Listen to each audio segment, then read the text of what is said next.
Praise the Lord Jesus Christ. எனக்கு அன்பாத வாலிப செல்வங்களா, எல்லாரும் எப்படி இருக்கீங்க?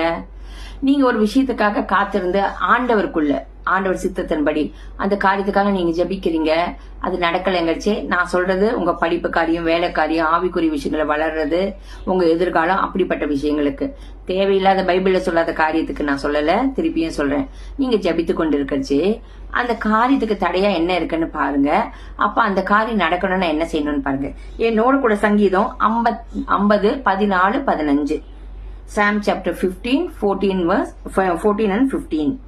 சங்கீதம் 50:14-15. நீ தேவனுக்கு ஸ்தோத்திர பலியிட்டு உன்னதமான உன் பொருத்தனைகளை செலுத்தி ஆபத்து காலத்தில் என்னை நோக்கி கூப்பிடு, நான் உன்னை விடுவிப்பேன், நீ என்னை மகிமைப்படுத்துவாய். ஒரு பிரச்சனை, போராட்டம், நீங்க ரொம்ப நாளா ஜபிச்சுக்கிட்டு இருக்கீங்க, நடக்கல அப்படிங்கிற காரியங்களுக்கு ஆண்டவருக்கு நீங்க ஸ்தோத்திர பலி செலுத்தி உன்னதமானவருக்கு நீங்க செஞ்ச பொருத்தனைகளை செய்யறச்சே, நீங்க அந்த பிரச்சனை போராட்டத்துல இருந்து தேவனை கூப்பிடுச்சு, தேவன் உங்க சத்தத்தை கேட்டு உங்களுக்கு பதில் தருவாராம். உங்களை பதில் தரது மாத்திரம் இல்ல, அதுல இருந்து விடுதலையாக்கி சாட்சியா வாழ வைப்பார். ஆமீன். நான் மறுபடியும் சொல்றேன், அன்வான்ட் அன்காட்லி திங்ஸுக்கான ஜபம் பண்ணா இது நடக்கவே நடக்காது.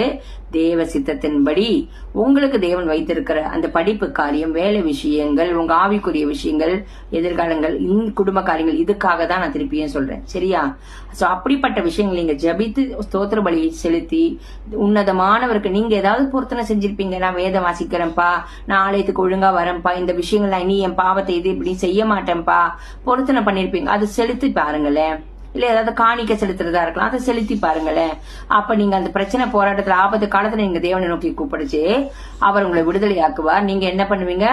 உங்க சாட்சி உள்ள வாழ்க்கை வாழ்ந்து தேவ நாமத்தை நீங்க அகத்துல மகிமைப்படுத்துவீங்க. ஆமீன். God bless you.